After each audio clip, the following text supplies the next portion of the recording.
Resident Evil Requiem is literally only a few days away, and with us getting closer and closer to its release, I think now is the perfect time to finally summarize everything we know about this game so far. For the record, in today's video, we'll only be looking at official trailers and content released by Capcom themselves. Obviously, that means we won't be talking about any of the spoilers that leaked online recently. In fact, if you're looking to avoid spoilers, I highly recommend you stay out of my comment section because I've seen a lot of trolls spoiling the game in the comment sections of random Resident Evil videos, so yeah, be very careful down there. Comment at your own risk. Also, I won't be talking about my personal theories I've had in the past in regards to this video, as I want to keep this one to just the facts and let you guys speculate about what all of this means leading up to its release. Speaking of the release of Resident Evil Requiem, for those of you looking to save some money on pre-ordering the game on Steam for PC, then you'll definitely want to hear about today's sponsor. But first, this video is officially sponsored by the good folks at Green Man Gaming. Right now, they have an insane discount available for the game of today's topic, and probably the reason why you're all here. Yeah, that's right, you can save 18% on Resident Evil Requiem on PC at Green Man Gaming, and this even includes the deluxe edition of Requiem, allowing you to save even more money thanks to Green Man Gaming. And for those of you that are worried about that pre-order bonus of Grace's Apocalypse costume, don't worry, Green Man Gaming has you covered, as purchasing through them will still include this additional costume for all purchases made before the game's launch using the link down below in the description of today's video.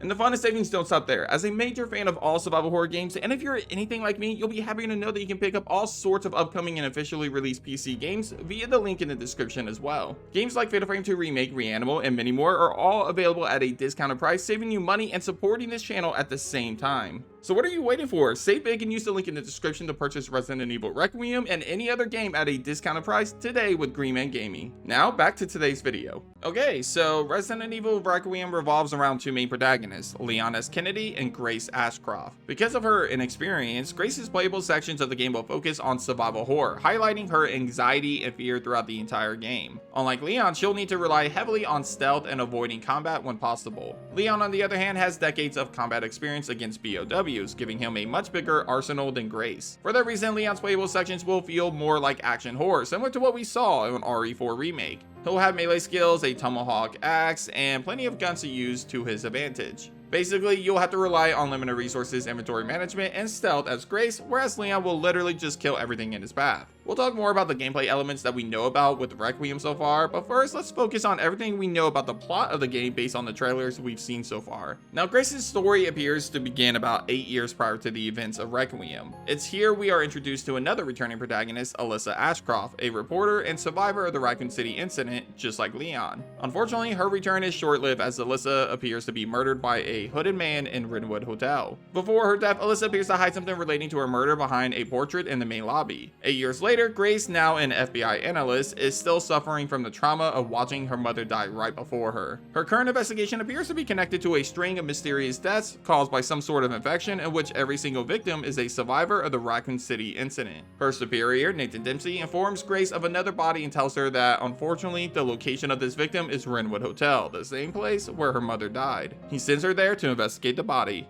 Not long after Grace arrives, she is confronted and kidnapped by an ex-Umbrella researcher, Victor Gideon. Meanwhile, Leon Kennedy arrives to the scene to investigate the body. As it turns out, Leon is suffering from the same symptoms that all of the victims suffered from. Later, we learn through Leon's new contact that the infection that's killing him is called Raccoon City Syndrome. It's a mutation of the T virus, the same virus that caused the outbreak in Raccoon City, and anybody that originally had the antibodies to fight this virus are now being killed by it thanks to it mutating into something new. Some of the signs include fatigue and black marks on the skin, which we see on Leon's neck and hand in the trailers. After arriving at Rinwood Hotel, Leon is attacked by zombies before receiving information about Gideon and his whereabouts. He learns that he runs a clinic in Rhodes Hill and heads there immediately. Meanwhile, Grace wakes up in Rhodes Hill after some sort of surgery. She escapes her restraints but is attacked by some sort of creature that's sensitive to light and appears to be blind. Leon arrives at Rhodes Hill, witnesses another outbreak, and then rescues Grace moments before she is killed by this hag-like stalker enemy. After being separated by a trap, Leon hands her his most powerful gun,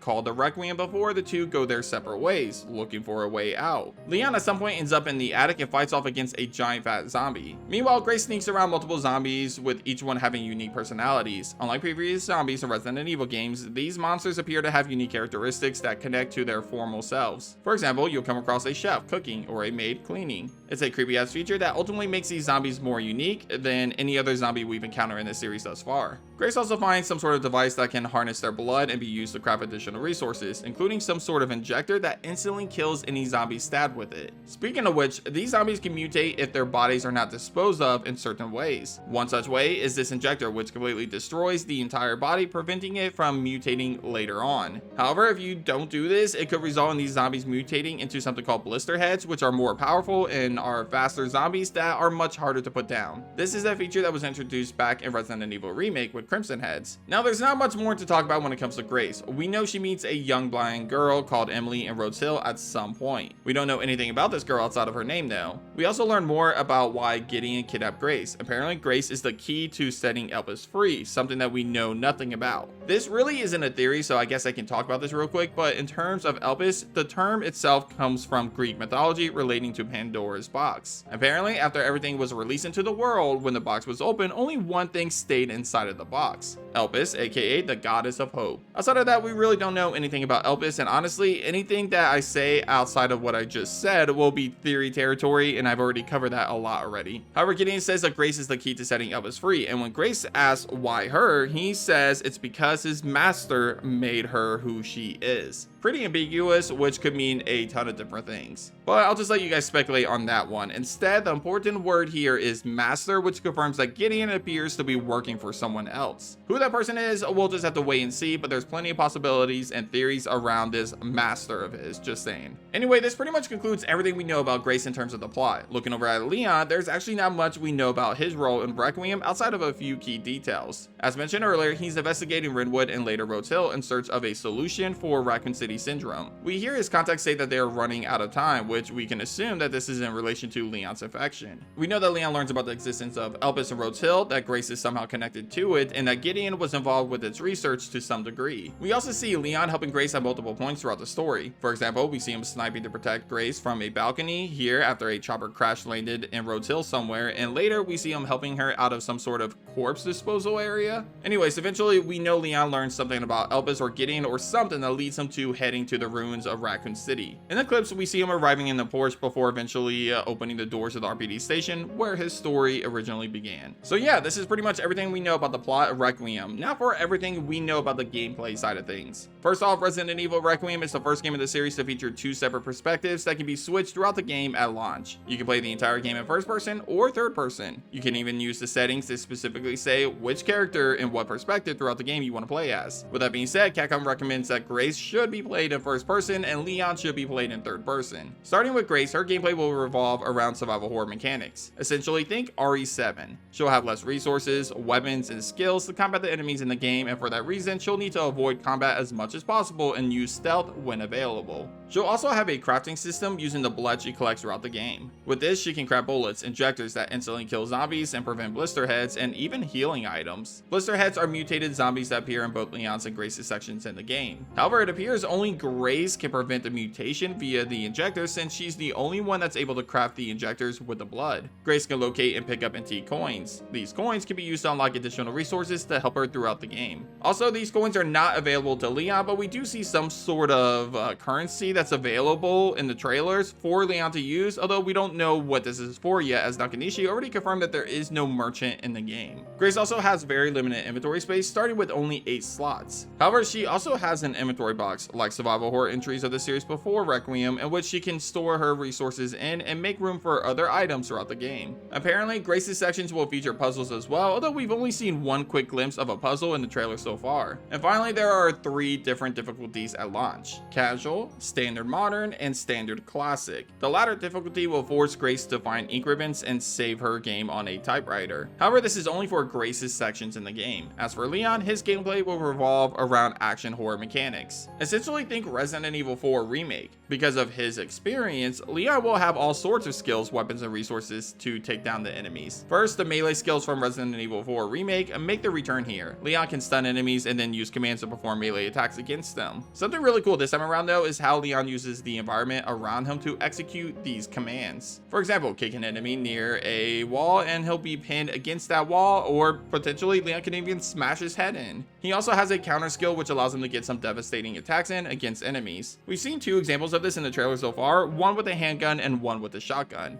Also, this time around, Leon has a tomahawk axe. This weapon is similar to his knife in Resident Evil 4 Remake, except that it can't completely break. He can perform stealth kills with it, melee attacks, executions, and even parry attacks with it. While it can't completely break, it does need to be sharpened in order to increase its attack power whenever the durability meter gets low. Now, so far, we've seen Leon use a handful of different weapons. We see him use a handgun, a shotgun, a sniper, and obviously the tomahawk axe that I mentioned earlier. Also, he has the Requiem at the start of the game in Renwood, but we don't know if he gets it back for the rest of the game after handing it off to Grace. Oh, and by the way, this shot of him entering the Raccoon City Police Department, he appears to have a grenade on his belt, which means we could potentially have grenades in the game, but I just don't remember if we've seen any of this in the trailer so far, so I'm not sure about that. As for inventory, Leon's attaché box returns from Resident Evil 4 Remake. This allows Leon to carry a lot more resources than Grace can, which he'll need to since his gameplay sections feature way more combat than Grace. In fact, there's a point in the trailer where it appears that Leon has to fight off a horde of infected before he can move on, confirming that his sections will be very combat heavy. As for his enemy types, well, most of the enemies we've already seen in Grace's sections also appear in Leon's playable sections.